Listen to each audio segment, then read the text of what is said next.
Stop, stop, stop. Don't do it. Don't throw them drippings away. I want to show you what I do with my drippings. What I used to throw away, such as these drippings, even these drippings that really look like trash. But I save them so that I can do this with them and make this.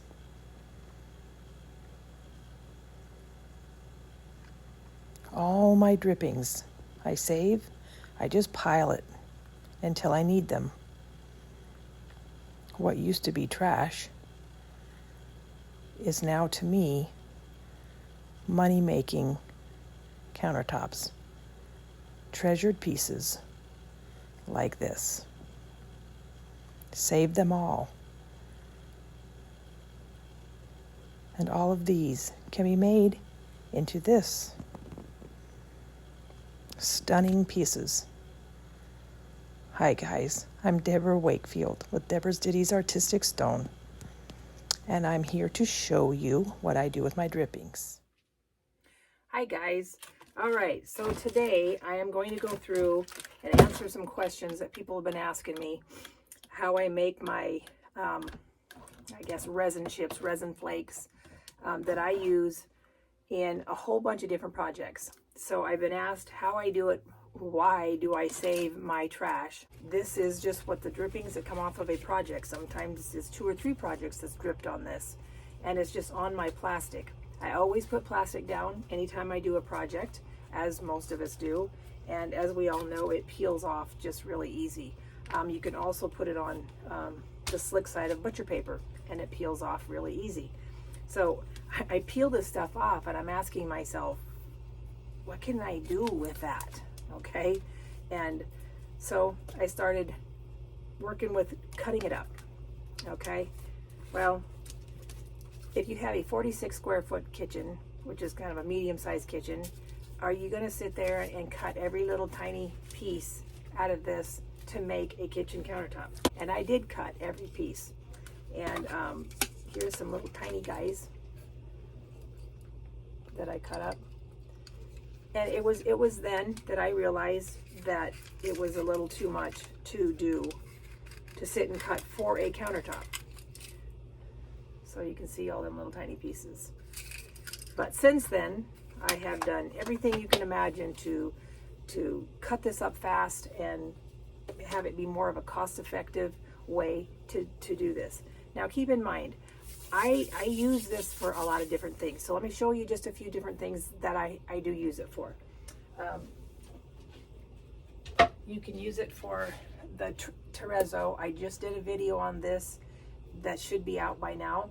A Terrazzo plate. I also made a table out of it. And this is all resin, okay? I can use it to replicate glass. So here's a countertop that has been passed around. Everyone's asked me if I can do it, and so I did it. I also do that for making the granite look. Okay, and if that doesn't look like granite, I don't know what does. Now this is also used with this one in particular. I wanted a little more shine, and so I did use some mica flakes. Okay, so this is a good time to tell you, I'm not against mica flakes. I love mica flakes. Absolutely love mica flakes, and I have quite a bit of mica flakes. And some that I actually have made, and I can show you that video some other time, but I do like mica flakes. But there's an expense with mica flakes, and it's not real easy to get mica flakes. So this is wonderful, but yeah, this whole thing is just full of just drippings, and actually I've been using quite a bit of them. But here's something really fun. Okay, I make jars of these. Okay, now these ones in particular I did on purpose because I had to make a special one for somebody. So I just made up a couple colors that I needed, and I'll show you how I did that as well. But a lot of these are just drippings that I made, and I cut them up, and I just put them in jars. Now, remember when I was talking about this particular picture that people are asking me about, that I did make a countertop with? And basically, it's resin, but I've just used translucent. So, now, the trick with all of this was for me anyway, as I've been saying, the cutting it up, and especially when you do it for glass, I didn't like it to look square and rectangle. I wanted it to look like broken glass. So that's what I was really focusing on. I tried everything. I remember I was watching, not watching, but I was reading through some comments that somebody had said, and they, oh, well, that's real simple. Just put it in a blender. So I have a blender here, and I want to show you guys how well that works here in just a minute. Okay, but I'm going to turn you down here, and I'm just going to show you how I do it, and that it's really not as difficult as you might think. So I'm going to switch you down here. Okay, sorry, but my arm's in the way. So hopefully you can see this down here. This is my handy dandy tool, and it's just tin snips, and they work the absolute best. Now, as I said, somebody had mentioned on the comments that they just put it in a blender. Put your resin in a blender, and all your problems are solved, basically. Well, I'm here to tell you that doesn't work, but this is actually a vegetable slicer. I've already tried out the blender, the slicer, the blender. They all work exactly the same. So I just keep this one on hand because I do use this for something else. And but I wanted to show you, so this, you know, you can see for yourself and judge yourself whether or not the blender slicer works at all. Okay, so we're going to get a couple pieces here.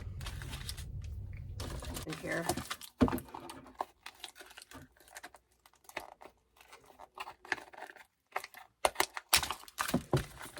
Okay.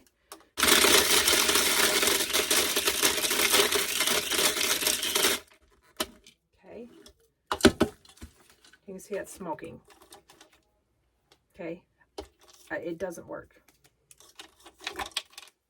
Okay. It does not work to just throw it in a blender. And the blender worked exactly the same.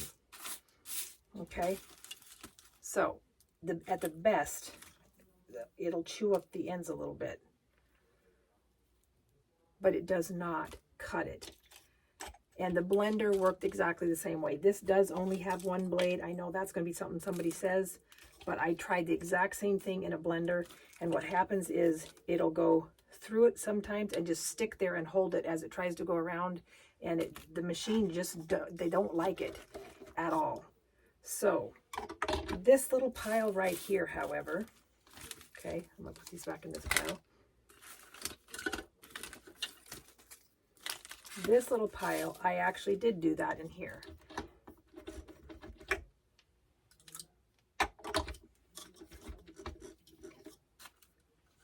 Okay, now, why did this work and this not work? That is the same thing I want to show you as to how I finally figured this out and make it where it's more time and cost effective to use our old resin.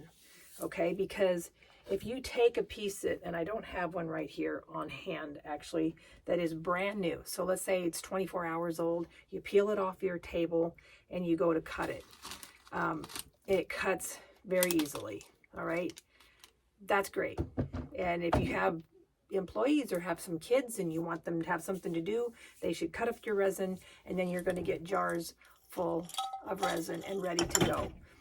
However, we don't all have that, and we also don't all have time to do that. So at first, the first couple countertops that I did, I thought, you know what? In reality, if you were going to do a dirty pour, you know, I've done dirty pours where it takes, 4 people minimum, and we're making up when someone's making up the epoxy, the other person's pouring it in cups. I mean, and it takes a while to do that prepping before we actually get to the piece. So this is just more prepping. So you can take that or leave it. If this is way too much for you, then this is not for you.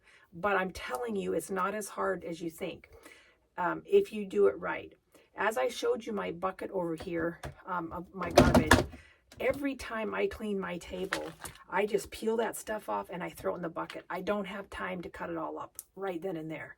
Okay, so no, I don't spend all my time cutting, because that's exactly what would happen if I had to do that. Because I do a lot of pours at a time sometimes, and I have a lot of stuff. I even take off every clear drip off of my table because it comes in handy. And so I started trying to think of how I could cut this the very, very best, the fastest way.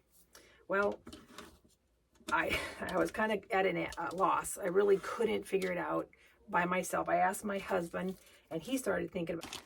I had a bag that I had started cutting pieces up on, and he took it, he threw it in the freezer. And I thought, oh, well, that's probably a good idea. The problem with that was they thaw out really fast. So a whole bag like this, you just get a few pieces done before they thawed out. Now, what did I do with them after I froze them? I actually took them, I wrapped them in a bag. I actually wrapped them in saran wrap, put them in a Ziploc bag, and I took a hammer after them, and they shattered really nice.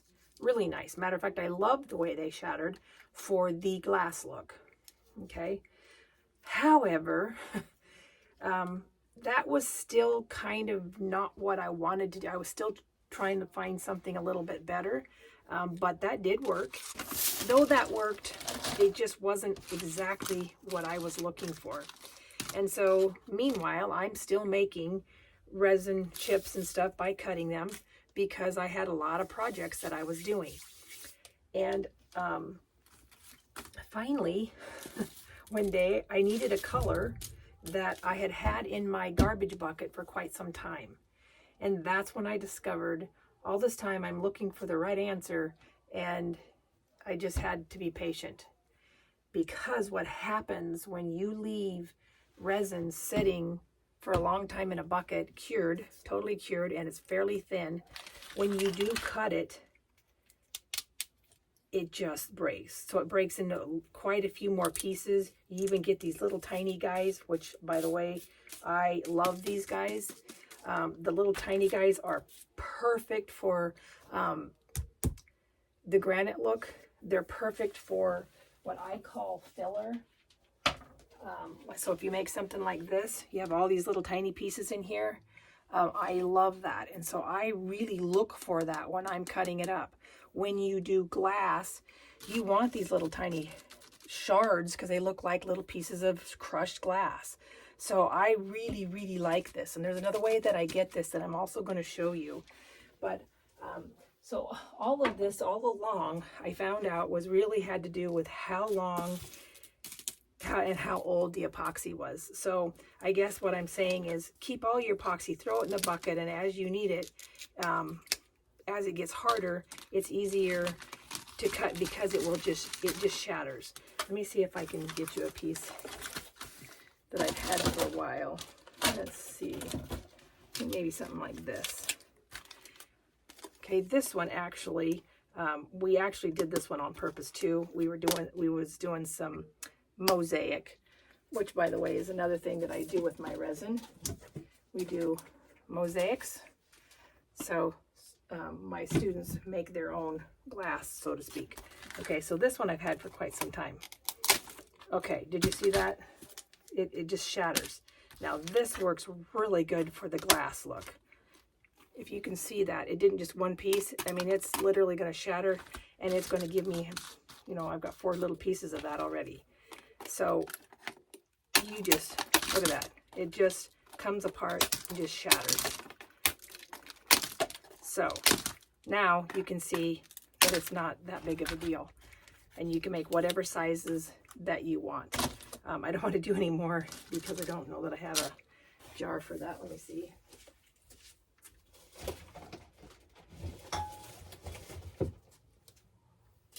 Okay, so now you can see where that's not going to take that long to do. That's not going to take any longer to cut these up to do something as it would do, you know, a dirty pour where you're using, you know, 6 to 8 colors and you have to get that all ready like we do, you know. So that's really, that's it. That's honestly the answer. Also, now we know that it breaks easier. I mean, look at them. Looks just like glass. We also now know that the older it is, the easier it breaks. So does that work in our blender? The answer is yes. It does work in the blender. That's what I did with this. I took that exact color before, this one, and I just cut it into pieces that would fit in here, this or a blender. Now watch this as I cut it, okay? This is really hard. I could probably, yeah, shatter it. Pieces all over. See, that's the consistency that you want this to be. Look at that. And then you get all them little pieces, and I love that. So now if I want to, I can take this and I can put it in my blender.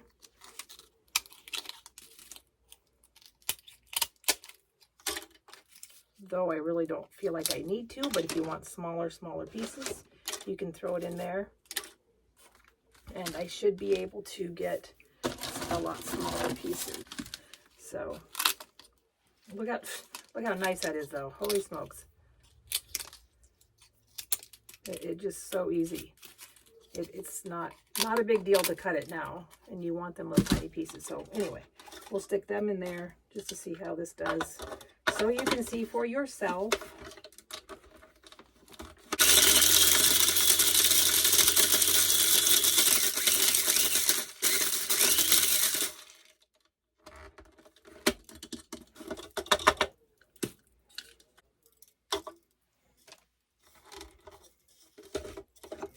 But still, I want you to notice, it's still not tiny pieces, but it is smaller pieces. It did work for that. And you are going to get a little bit of filler, what I call filler, down in there. But it's still not little tiny pieces. So that just goes to show you that the blender is not what people think it is. It doesn't work as well as people think it does. And like I said, I did use a blender and I've used this, but they work about the same. So not that I don't like those pieces, that works just fine. And I love the little pieces of filler that is in there. Okay, so now you've seen that for yourself. Only works when the epoxy is cured and old. Now, what do I say old? Some of this epoxy I've had in here for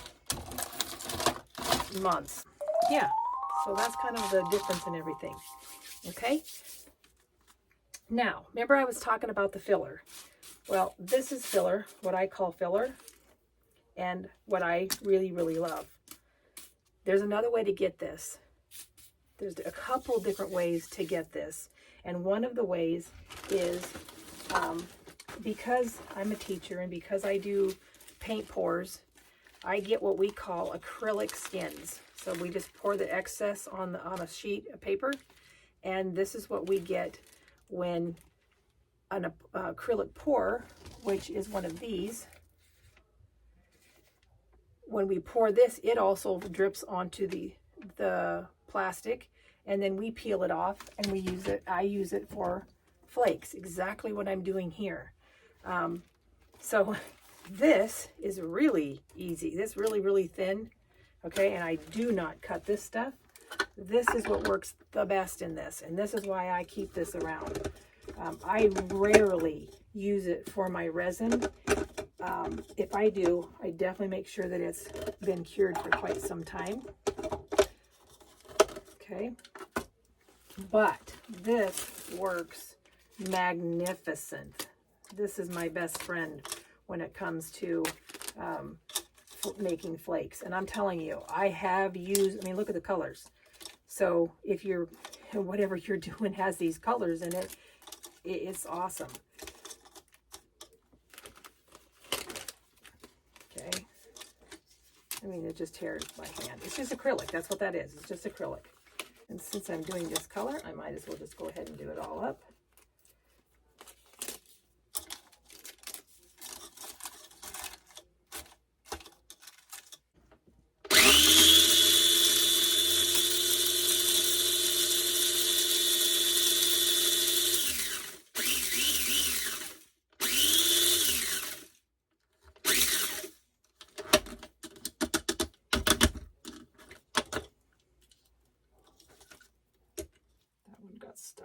bottom or the side.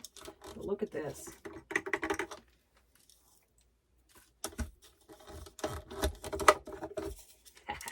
Look at that. This makes me happy. Look at them. Okay, and I can just keep doing that to make them smaller and smaller. I get really tiny pieces. Anything that didn't break up, I just run through again. I love this stuff. Absolutely a game changer in when you're doing a piece. Especially the Terrazzo look, because you want that filler. But even in the glass look. So I'm going to put this in a bag or in a jar. Take out the big pieces.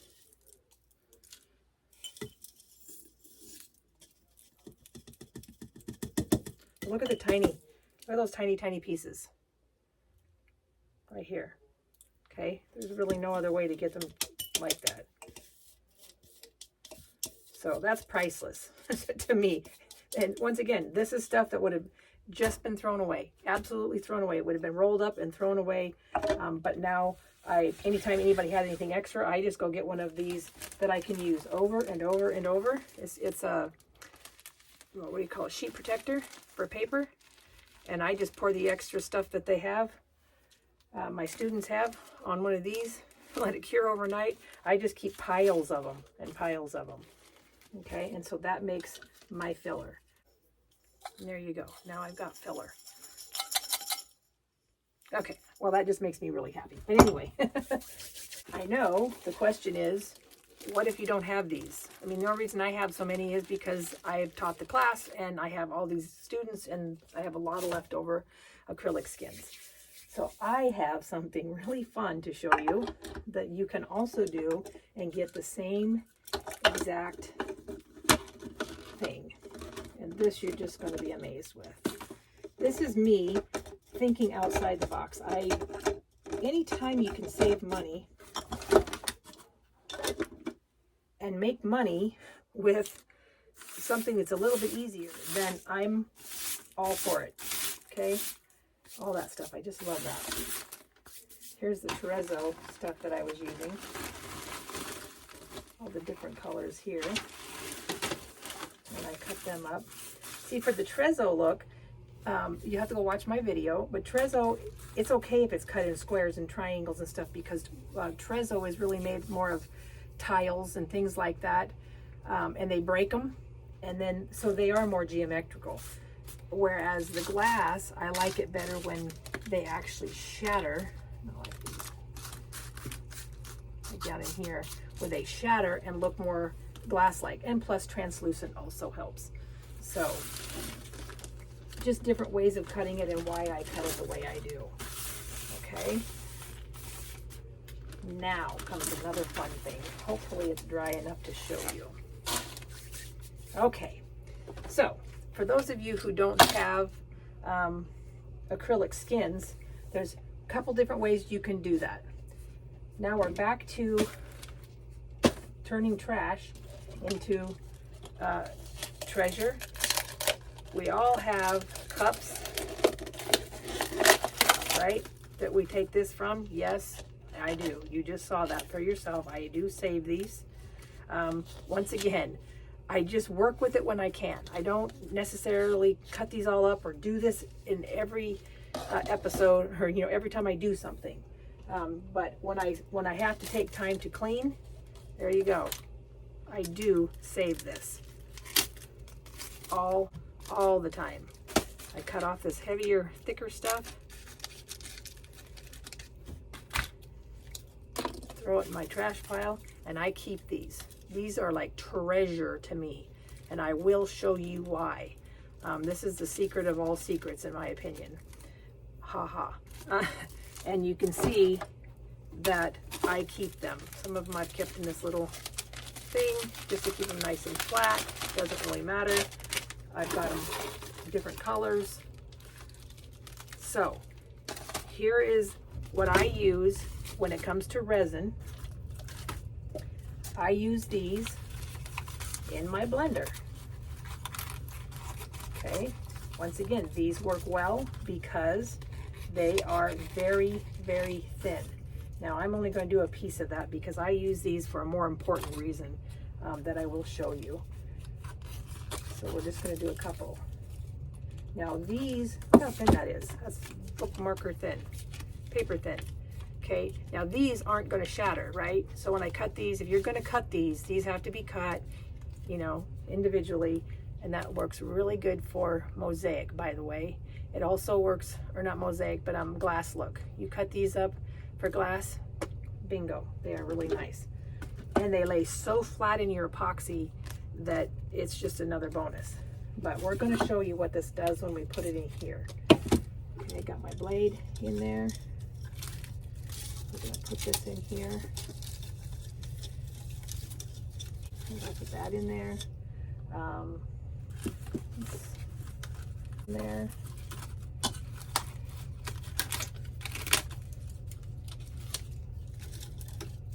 Okay.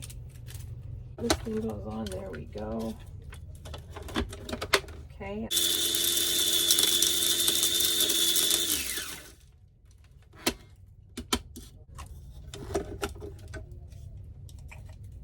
I'll just pour it out here so you can see.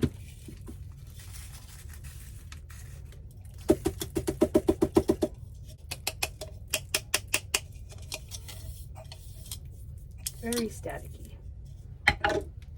Okay, so there you go. There's a bunch of nice filler. This works really, really well for the glass. Really well. Very translucent, very lightweight. It works really good in the glass look.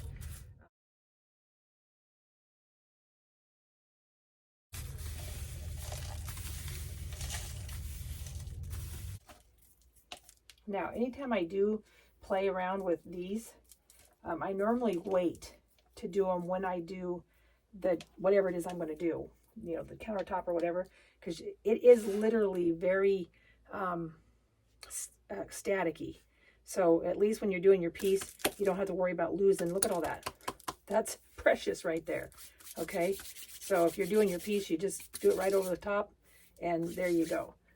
Okay, so that's how I do that. Now, another way, and oh, by the way, I'm not going to tell you right now what I do with these, but if you go back on my other video on how to do the Terrazzo, it's on there. So you could do that if you want to. Okay, so now here is something really fun. Look at that stuff. Priceless. Oh, really quickly while we're on this still. So let's say I want to use this, but I don't want just clear. Easy peasy. What would you do? Whatever color I'm working with, whatever my table is, whatever my countertop is, all I need to do is take this and spray paint it. Spray paint it, throw it in my bucket over here, let it dry. And when I go to use it, when I put it in my epoxy, I'll make sure I put it in upside down, so that when I sand over the top of it, if I have to, it doesn't take the color away. Okay? I'm telling you, there's an answer for everything. Okay? And just look at this epoxy, minus the stinking stick that I have in there, that is all usable. All of that's going to be usable. I'm just going to throw it in my bucket and use it when I can, or when I need it. Okay? So, there's the innards to a bucket. Look at all this. Look at this epoxy that we would have just thrown away. That'll go in there.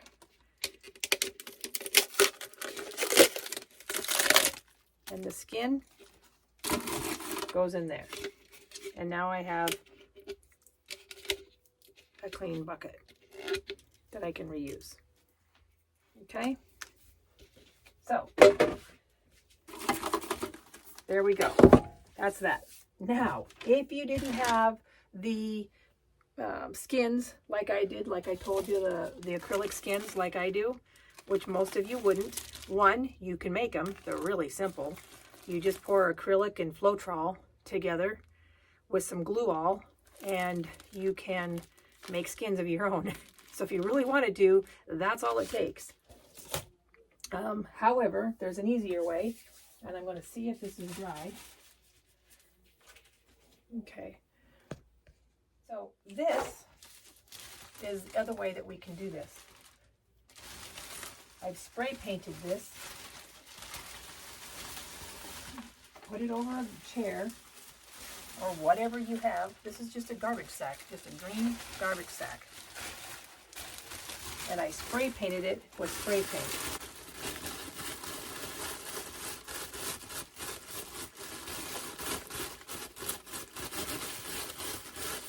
Now, for this demonstration, yes, I did spray paint this purposely for you guys today, and this was today. So normally what I do, if I know I'm going to do a lot of spray painting, there's your flakes. Okay, this is stuff I like. This is stuff that I just go gaga over. Okay, so if I'm going to do, say, a Terrazzo, and I know I'm using these colors, then I spray paint my bag these colors, and then when I get to that point, and that is the last thing I do, so I put in my big pieces first, and then I put this stuff in there. And I'm telling you, it totally changes your piece. It finishes your piece. You have to have the filler to make that look right. I guess that's my opinion, but that is my opinion.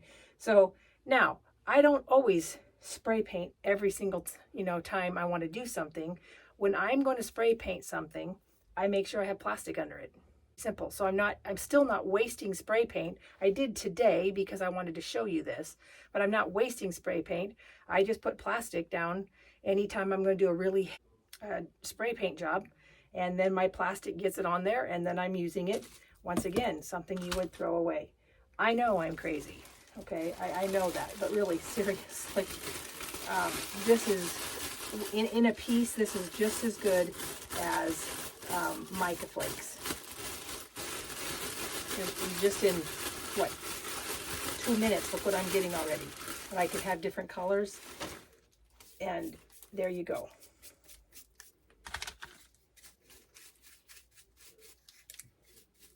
Okay, now we're also talking about time, right?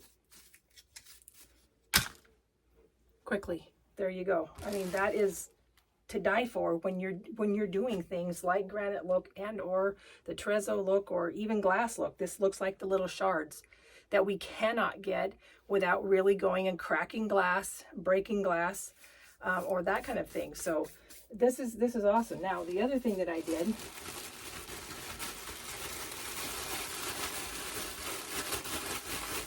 you could do this right over your piece. Not in one spot, just go around your whole piece and you'd have this on your piece, okay? Now the other thing I did is I don't know if it's dry enough yet because I just did it a couple hours ago, but this is also acrylic that I painted on here. Now think about that for a second. If you had a piece of plastic draped over something, that anytime that you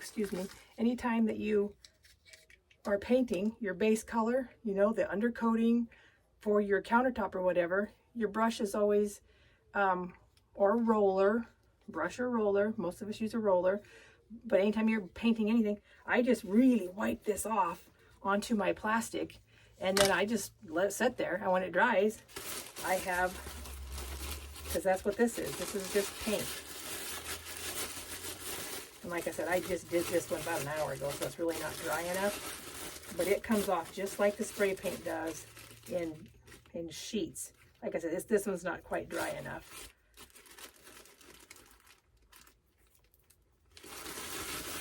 I'd give this overnight, and that will be a whole lot better, but there's some in your color. Okay, that right there is what I put in that last countertop that I put in the on my site for the filler. And it went so fast. I knew I was working with that color. I did not have this color. It actually was this exact color. So I quickly painted a whole paper bag, just painted it really quickly. And then by the time I got all my epoxy done and all that kind of stuff, 2 days later, it was ready to go. And I just took the bag over the top and I had filler and it was done. Amazing. Absolutely amazing. So that's just another little trick that I use. You can even get really big pieces. But like I said, this would dry out a whole lot more, but I just did it about an hour ago. Okay. So now, do I want to make a big mess with that? No. Do I want to get rid of it? No. So I'm just going to turn this inside out for right now, because believe it or not, I'm saving that. to when I need it. Okay, so there you go. If you don't have the acrylic paint pour skins, there you go. Now we have that filler. And I'm really telling you guys, I promise you, this is really important to finish your piece off if you're doing any of the tables that I've been showing you for the Terrazzo look or whatever. That stuff is also very staticky. There you go. All right, guys, so that's my little tips and tricks that I do. People are always asking me how I'm getting those looks. You know, I did want to show you something as well. Now, I do have mica flakes, and I always tell you guys this, that I love mica flakes. I absolutely love mica flakes. I'm not against mica flakes. Maybe the cost, you know, and then the shipping, and sometimes you don't have them. So there's your mica flakes. Those are real mica flakes. Okay. And you can get them on all different sizes. These ones are a lot bigger mica flakes. Okay, so there's your mica flakes. You can use them in conjunction with your mica flakes. You can use them instead of your mica flakes, because you can get bigger pieces. You can use these resin pieces in with it. I mean, there's your whole look right there. Okay, I'm telling you, you'll absolutely love it. And there's something about using your trash and making money with it. It just really kind of delights me. Hi guys. All right, so to wrap up this video, I just want to thank you guys for watching the video. I hope that you found whether or not this is something you'd like to do. It really is, in my opinion, worth your time. Now, I videoed this a long time ago, and I have not stopped using this process. I love it, and it just gets better and better all the time. With that being said, please watch my next video. The next video will be me doing a Terrazzo look table with the resin chips. But this is going to be a series. So this is number 1, and number 2 will be the Terrazzo table using resin chips, and the number 3 will be doing glass. This is a platter. I hope you can see that glass. It's beautiful, and this weighs like 4 or 5 pounds. It's really heavy, so I can imagine an entire countertop would be pretty heavy. And then so we're going to have this one. After the chip one, we'll do the glass. Now this is going to be flat glass, okay? So flat glass, and then I'm going to do crushed glass.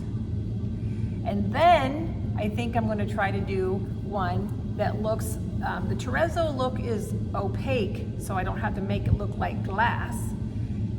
Then we're going to do the glass. Then we're going to do crushed glass, so I can show you the pros and cons to that.